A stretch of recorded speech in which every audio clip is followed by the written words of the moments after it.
Hello, ladies and gentlemen. Thank you for joining. Gonna do a video today, and this is a video that I wasn't gonna do. I really wasn't gonna do this video, but it's got to the point of where I have to do it. I have to do it because I hear this topic all the time in the gym, online, on YouTube, and I decided I wanted to weigh in on this topic. I wanted to weigh in on the topic. The topic has to do with this whole fake natty thing and this whole Michael Hearn discussion. And the reason I'm centering on Michael Hearn a little bit more is because he's really the person who kind of spawned this whole debate, really. People started talking about him and his lifts, what he does, the weights that he moves in the gym, his body and all that kind of stuff. So I wanted to delve into this because I discuss it a lot with my fellow comrades in iron in the gym. And I figured, you know what, let me do a quick video on this topic. And I'm going to tell you what I think about all this stuff. And I'm going to tell you some stuff about yourself that you're not going to like.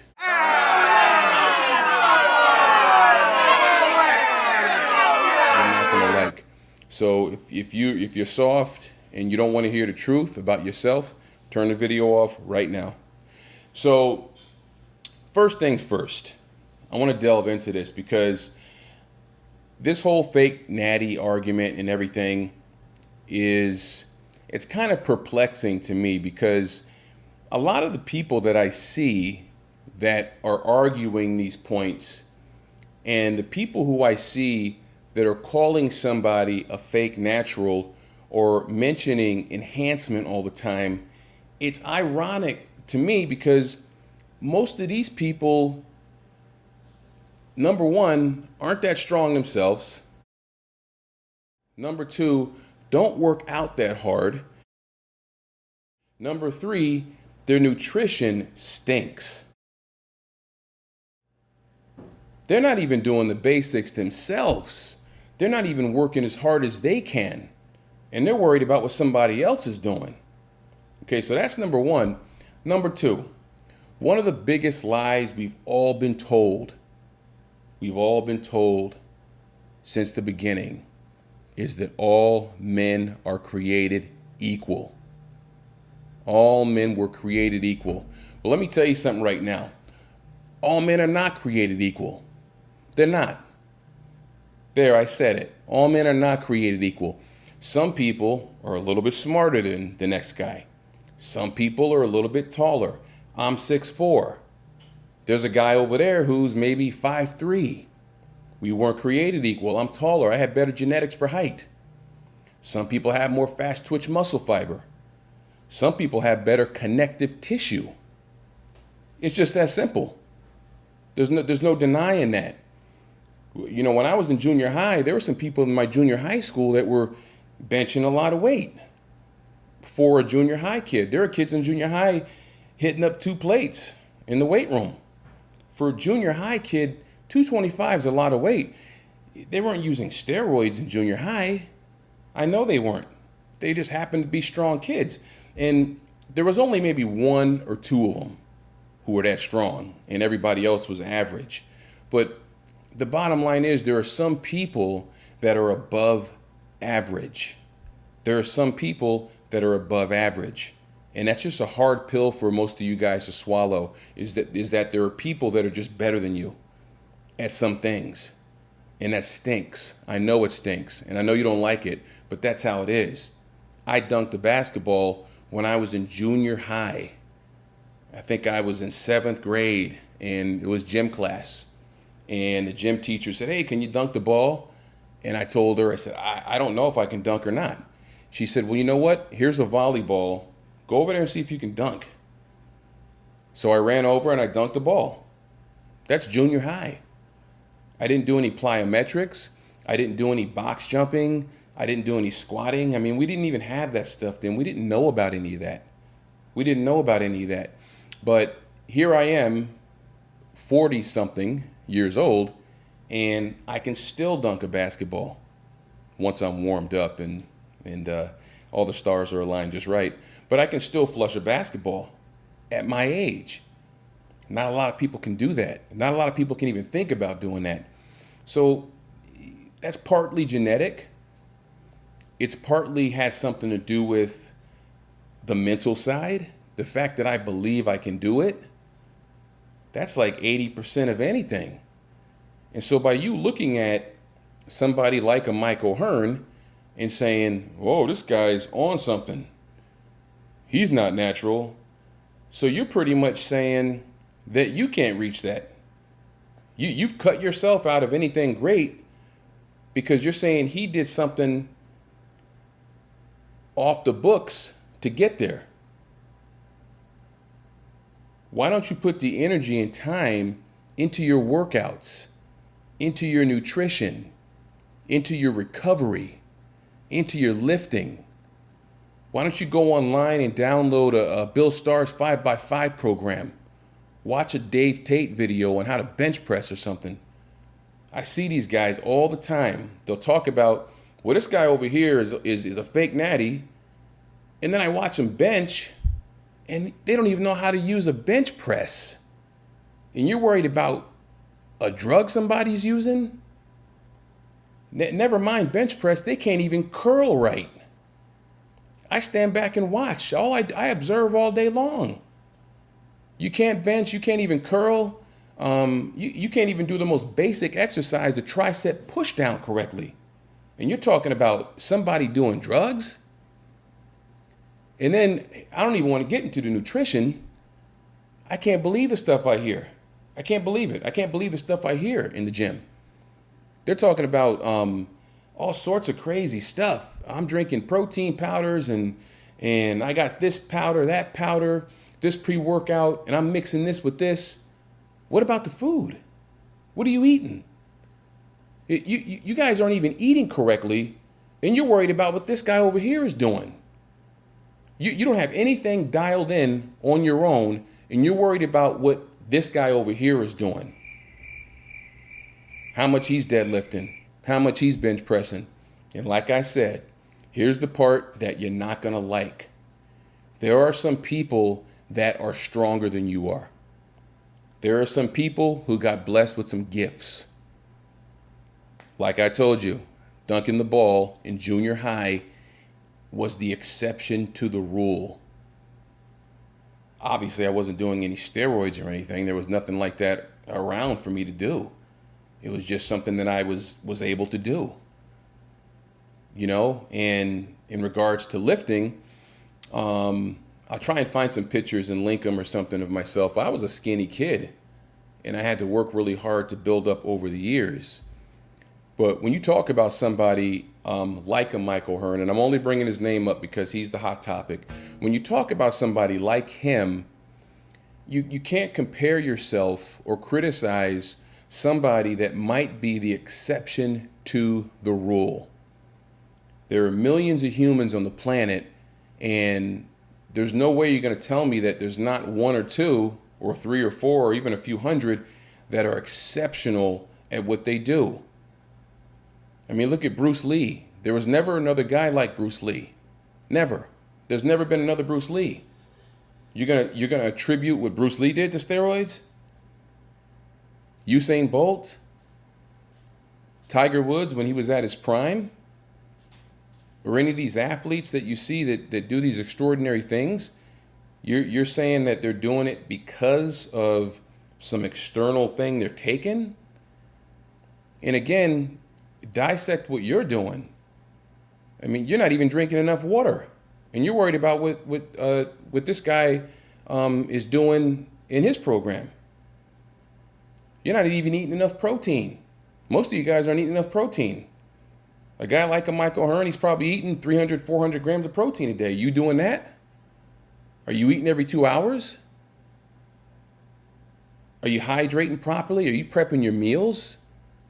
Are you dragging meals to work with you every day? Are you waking up in the middle of the night and eating a meal because you want to stay in an anabolic state? Do you even know what that is? Do you wake up in the morning and get your nitrogen balance together? Do you know what nitrogen balance is? Probably not, but you're worried about what somebody else is doing. You're worried about what somebody else is doing, and you're not even coming close to reaching your full potential because you're so worried about what this next guy's doing. What's he doing? What's this guy doing? You guys are worried about what all these other guys are doing except yourself. Except yourself. How many times a week are you doing the compound movements? Probably once. Probably once. So you're going to criticize somebody who has a bigger bench press than you, or a bigger deadlift than you, or a bigger squat than you, and you would never say to yourself, that guy's probably working harder than I am. No, you would never say that. You would never say he's working harder than you. You would say, oh, he's got to be cheating.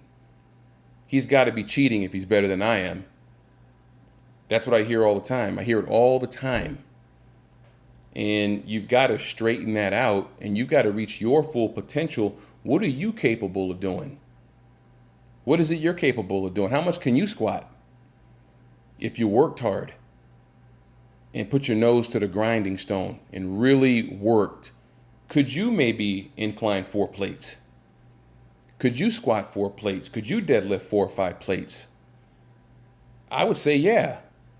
And I'm going to be honest with you, this social media stuff, YouTube, Instagram, and all of it has made a lot of you guys weaker because you see people doing these lifts and you think it's something extraordinary. When I was growing up in my house, my brothers were lifting crazy weight. My brother was benching 400 and something pounds, squatting 500-600 pounds, and it was just what we did. It was normal. Now to see somebody bench 315 in an average everyday gym, 315 turns heads. 315 is considered phenomenal in most average gyms. 315 ain't nothing. Like I said, there are high schoolers that do that. Natural high schoolers that do it, that lift with 315. And if you go to a Planet Fitness or an LA Fitness or a 24-hour fitness, somebody puts 3 plates on the bar, man, it stops the room and everybody's turning and looking and thinking, ooh, what's this guy doing? He must be on something. And the truth of the matter is, he's just stronger than you are. And that's what bothers you. And so you need to say something to make yourself feel better. That makes you feel better. If you can convince yourself that somebody's cheating, then you let yourself off the hook. Because if you don't hit 315, you have a reason you didn't hit it. You didn't hit it because you weren't on no drugs. So why don't you find out what your natural potential is first? Find out what your natural potential is. You might surprise yourself. You might surprise yourself. You might surprise yourself at what you can do. But you're worried about what this guy over here is doing. And then the other thing, speaking of the gyms, the atmosphere. What kind of atmosphere are you in? If you're working out in the gym and the biggest lift in the gym is 315 on the bench, you're in the wrong gym. Stop trying to be the big fish in the small pond and go somewhere else. Because there are gyms where 315s are warm up. That's where you should be working out. If you're in a gym where 315 is the top of the heap, you're working out in the wrong place.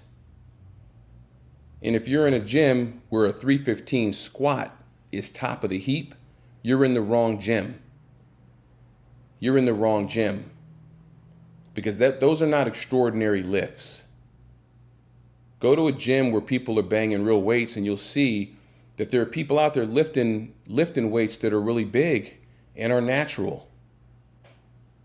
It's gotten to the point of where anything over 2 plates is considered drug using. That's where we've become. That's where this has all come to. And if somebody has a few cuts on their body and they're lean, I've even seen people talk about people being lean. And the first thing out of their mouth is, he must be using something. No, he's probably just eating right, doing the cardio that you're supposed to be doing to stay lean. Most of you guys don't do 5 seconds of cardio, let alone a half hour after every workout, and you want to have cuts? And you're talking about all kinds of drug regimens and stuff, and you're not even doing any cardiovascular. You're not eating right. You're eating bread, chips, and all kinds of stuff that you can't get cut doing that. You got to sacrifice. You guys aren't willing to sacrifice. And going back to the mental thing, you don't believe you can do it.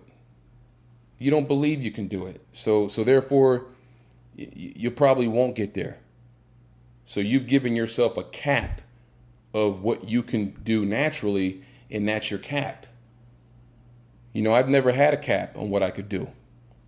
And I'm not, definitely not getting on the Mr. Olympia stage or nothing, but for someone in their 40s, I've done pretty well. I've done pretty well over the years because I stay consistent with every factor of this. Consistent. Consistent for the average layperson, meaning that if there's a party or if there's a night out or something like that, I go out to eat and I have my indiscretions. I eat my popcorn. I have my things that I want to eat and drink. I did a show this past year in June. I did a show and I restricted everything for the 14-week prep period for that, and got all the way down to 6% body fat and got on stage and did the show. That came with sacrifice. There were a lot of nights where I wanted to eat the popcorn, the chips, and all that when I was binge watching some Netflix, but I couldn't do it because I wanted to get to the goal. And you're not willing to sacrifice. You're not willing to put the time in. And you're worried about what this guy over here is inclining. And I see you guys do 3 sets with a barbell on the incline or the bench. I've seen it. 3 sets. Because that's what somebody told you should be doing. So you do your 3 sets. And it's always the same thing. You start with the bar. You put another plate on. You go up another 10 pounds. And you do the bro workout. The bro workout. Because you're listening to what everybody else in the gym is doing and saying. And you do your 3 sets, maybe 4, but 3 sets is like the norm. And I find that just hilarious. I find it hilarious because how in the heck are you going to build strength with 3 sets of anything? 3 sets? Why don't you put some weight on the bar? Do this the next time you go to the gym. I'm going to do a video on this workout. It's one of my favorite workouts. Load some weight on the bar. A weight that you can do for 3. So actually, no, take that back. A weight that you can do for 4 reps. Load the weight on the bar and do 3 repetitions. Rack it. Take a 30-second to a 1-minute rest and do another set of 3. Rack it. And so on. And I want you to do that for 10 sets. 10 sets of 3. So that'd probably be around 85% of your 1 rep max. You should be able to get about 4 of that. Do 10 sets of 3. And I want you to do that 2 to 3 times in the week. And at the end of, let's say 12 weeks, I guarantee, I don't speculate, I guarantee that your bench press will be higher because you did more volume, you did more work. But you'd rather do the 3 sets and then move on to the incline and then move on to the flies and then move on to the cable flies and then move on to the machine flies instead of put the work in on that hard exercise and do more of that one. Don't worry about a shaper. Build the muscle first and then shape it. You're trying to build something that's not even there. Or you're trying to shape something that's not there.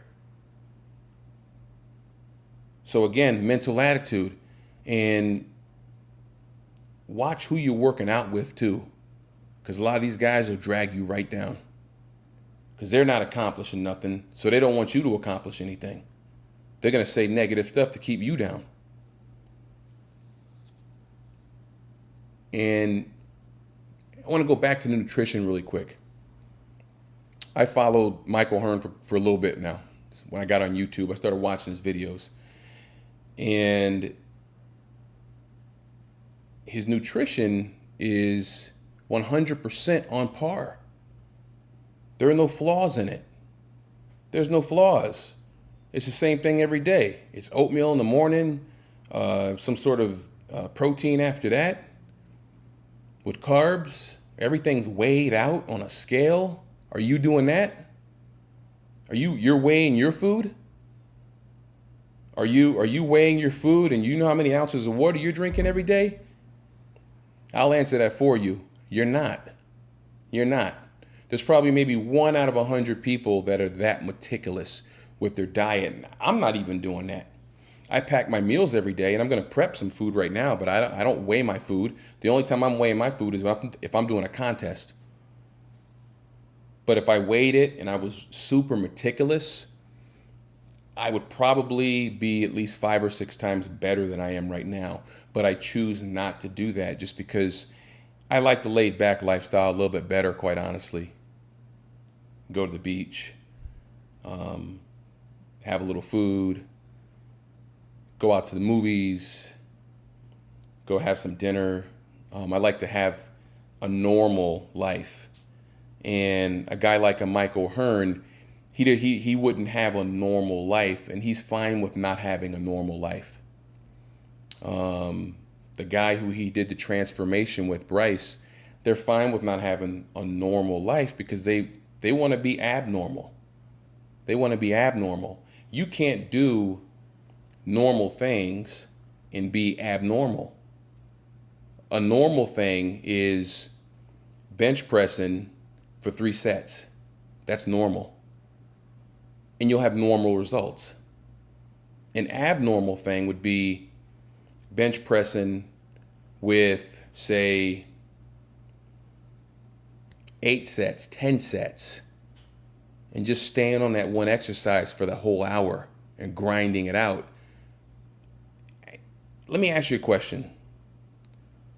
Take any lift right now, any compound lift, a squat, a bench, a military press. Let's take 2 lifters. One guy does 3 sets once a week, and the other lifter does 8 sets of a heavy weight 2 times a week, maybe 3. At the end of 90 days, who is going to be stronger and have more muscle on that body part? The guy that did 3 sets once a week, or the guy that worked that compound movement for multiple sets, multiple times per week? It's pretty obvious who would be stronger and be a little bit bigger. The person that did more work would. So before you worry about who's doing this, who's doing that, I'm not the judge and jury. I'm not saying whether or not somebody's doing anything. But the majority of people making the comments, get off your couch, put a barbell in your hands, and go do some work. Go do some work. Put a barbell on your back, load it up, and bend your knees below parallel. And stand back up and do that 20 times. Rack it and do it again. Then you can start talking about something. But until you're dialed in on all areas of your workout, on all areas, don't bother mentioning this stuff. Who's doing what and who's natty. You haven't even reached your full potential yet. How do you know? How do you know what somebody's doing? Just because you haven't done it? Put the work in. Put the work in. Get it done.